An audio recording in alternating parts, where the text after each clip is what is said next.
Hi hello नमस्कार, मी ऋतुजा तुमच्या सर्वांचं खूप खूप स्वागत करते माझ्या आणखीन एका नवीन व्लॉगमध्ये. आणि माझ्या चेहऱ्यावरची चमक बघू शकताय.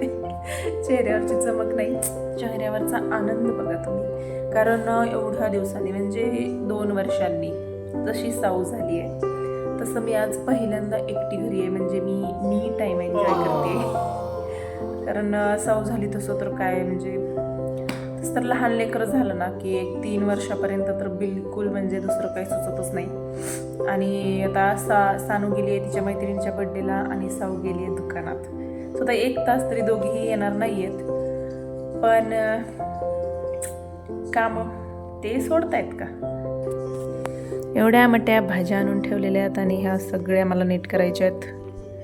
तर आता फक्त भाज्या थोडीच आहेत, संध्याकाळचा स्वयंपाकही आहे. पण त्या नसताना असं कामं पटपट होतात कारण डिस्टर्ब करायला कोणी नसतं. त्याच्यामुळे मी खुश आहे. आणि एवढ्या छोट्या छोट्या गोष्टींमध्येच आमचा आनंद असतो. फार काही मोठं काही नाही पाहिजे आम्हाला, बस असं शांतपणे. रोजचं कामाला पण एवढं स्ट्रगल करावं लागतं रोजचं काम करताना पण. त्याच्यामुळं त्या नसला ना बाकी सगळ्या कामाचं काहीच वाटत नाही. ते असलं तरी चालेल, ते काही कधी सुटणार नाही. आणि सोडायचं असतं. एपिसोड लावला होता मी आणि मस्त आता टी व्ही बघत मी भाज्या नीट करणार आहे. सो आज नॉनव्हेज करणार आहे रात्री. आणि आता सगळं हे आवरून त्या स्वयंपाकाला लागते. तसं दुपारीच आणून ठेवलं होतं, सगळी तयारी झाली आहे. फक्त भाजी फोडणी टाकायची. ह्या दोघींपुरतं आहे.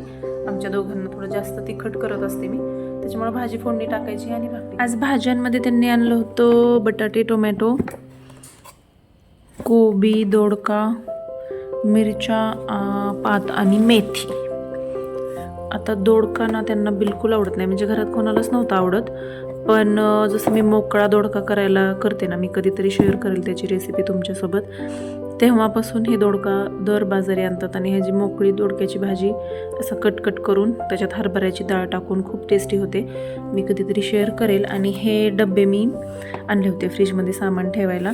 ह्याच्यात जवळजवळ पाव किलो बसून जातं सगळं, त्याच्यापेक्षा जास्त नाही बसत. आणि हे टोमॅटो वगैरे एवढे नाहीत बसत, हे अर्धा किलो पण टोमॅटो त्याच्यात बसत नाहीत. सो हे छोटं असतं जे आपण पाव किलो आणतो. मिरची म्हणा, वांगे म्हणा, भेंडी म्हणा किंवा पालेभाज्या असतील त्या नीट करून असं त्याच्यात ठेवल्या की छान राहतात. दुसऱ्या हे डबे आहेत माझ्याकडं, पण ह्याला फार पाणी सुटतं खाली आणि इथं पाणी साचून मग असं खराब झालं. मी आता 5 मिनिटाचा व्हिडिओ शूट केला आहे, पण मी स्टार्ट बटनावर टच करायचं विसरले आणि मी 5 मिनिट झालं बडबड करत होते. आता मला सगळे डबल करावे लागणार आहे. असं होते वयामानाने. असो.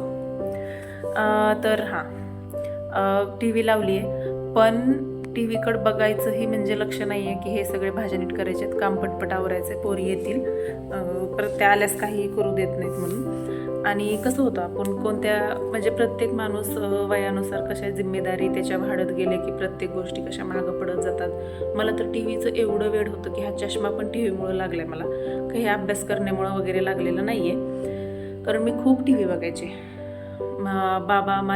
माझ्या बाबाच्या गाडीचा आवाज मला खूप लांबून यायचा. आणि ते लांबून रस्त्यापासून गाडी, असं घर होतं आमचं आणि रस्त्यापासून जरा मध्ये होतं.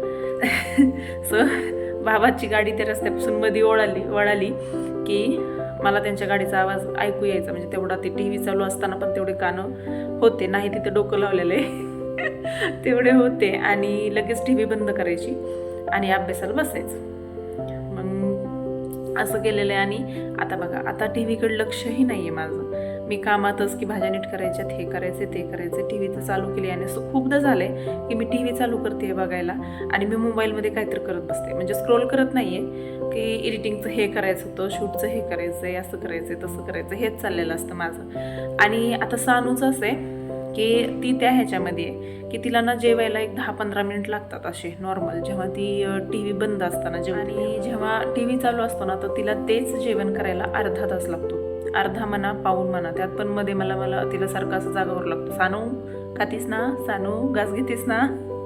जे की मला साऊला पण करावं लागत नाही आहे, ते मला तिला करावं लागते कारण टी व्ही बघताना. पण मग कधी कधी राग येतो फार ह्या गोष्टीचा की नको का मग टी व्ही दाखवायला हिला, नंतर बघ म्हणायचं का. पण परत असं आठवतं की आपण पण असेच होतो तिच्या वयात, की मी ह्या गोष्टीनं समाधान मानते की मी तिच्या वयात तिच्यापेक्षा फार बिघडलेली होते. ती खूप डिसिप्लिन आहे, खूप सुधारलेली आहे, माझ्यामुळंच आहे. आय नो दॅट, क्रेडिट माझंच येते. पण तरीही ती माझं बेस्ट व्हर्जन आहे. जी आत्ता ज्या वयात ती आहे त्या वयात मी खूप म्हणजे काहीही आईचं ऐकत नव्हते, काही आईला करू लागत नव्हते, जेवण व्यवस्थित करत नव्हते, अभ्यास तर लांबपर्यंत माझा ना अभ्यासाचा काहीही संबंध नव्हता. सो ती ती आत्ता जशी आहे तशीच खूप चांगली आहे असं म्हणून. हा कधी ओरडत पण असते कारण डिसिप्लिन तेवढं लावणं आपल्याला तेवढं तर करावंच लागतं. फार जेंटल पॅरेंटिंग वगैरे असं काही करत नाही मी. जिथं रूढ व्हायची गरज असते तिथं रूढ होत असते आणि जिथं जेंटली घ्यायची गरज असते तिथं. म्हणलं होतं की ह्या व्हिडिओमध्ये रेसिपी वगैरे काही शेअर करणार नाही, पण आत्ता ना मेथी दिसल्यावर मला आठवलं. म्हणलं चिकन आणलं आहे तर मी खूप दिवसापासून हे बघत होते. मेथी चिकन फ्राय म्हणून असतं, ग्रीन फ्राय असतो, मेथी आणि हिरव्या मिरचीचा. असं म्हणलं चला आहे तर आता ते पण आज ट्राय करून बघते की कसं होतं आहे आणि तुमच्यासोबत पण शेअर करते. ही सगळी तयारी केली मी. ही अद्रक लसूण पेस्ट आहे, हा ओला कांदा आहे म्हणजे कांद्याची पात यांनी आणली होती त्याचा कांदा घेतला आहे. आता ही मेथी आहे, खूप कमी आहे म्हणजे वाटीभरच चिकनचं मी करून बघते आधी, कारण मी कधीच केलेलं नाही ते. म्हणलं उगाच वाटोळं व्हायला जास्त कशाला करायचं आहे. आणि कोथिंबीर आणि हा ठेचा मी खरंच ठेचला आहे ह्याच्यात, कारण 2च मिरच्या ठेचायच्या होत्या आणि एवढंच ते मिक्सरच्या भांड्यात टाकलं की ते साईडलाच जाऊन बसते सगळं. त्याच्यामुळे म्हणलं की ह्यातच आपण ठेचून घेऊया. असं मी ह्यात ठेचून घेतो. तेल टाकलंय आणि मिरचीचं करायचं म्हणल्यास चिमणी तर चालू करावीच लागते.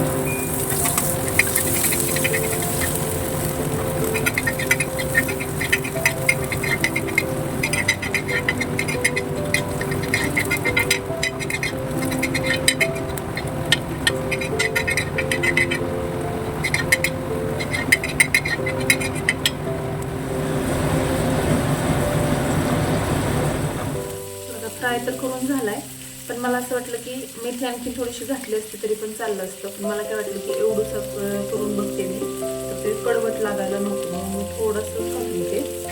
बघू आता ट्राय करून.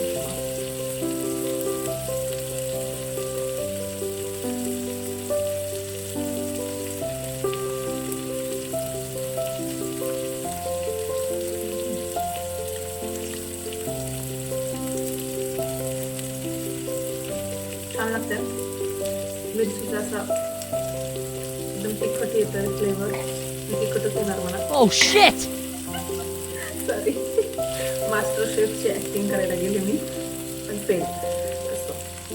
तर मेथी आणखी थोडीशी टाकली असते तरी पण चाललं असतं. बिलकुल कडवट नाही झालेलं आणि मेथीचा फ्लेवर उतरायला पाहिजे होता त्याच्यात, तो थोडासा कमी उतरला आहे. सो नेक्स्ट टाइम मी मेथी जास्त वापरेल.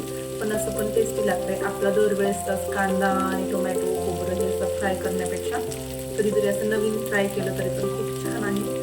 तो असाच मेथी आणि ठेच्याचा फ्राय कधीतरी तुम्ही पण ट्राय करा. चला तर मग आणखीन भाजी फोडणी टाकायची आहे, भाकरी झाली आहे, किचन वाटा साफ करायचा आहे, नाईट रुटीन करायचं आहे स्किनचं. मी ते गेल्या वेळेस पण तुमच्यासोबत व्हिडिओमध्ये शेअर केलं होतं. सो तो व्हिडिओ पण नक्की चेकआउट करा माझ्या नाईट रुटीन स्किन केअर रुटीनचा. आणि चला तर हे तर नेव्हर एंडिंग कामं आहेत, पण हा व्हिडिओ मी इथेच एंड करते आणि आपण भेटू अशाच पुढच्या व्लॉगमध्ये. तोपर्यंत बाय बाय.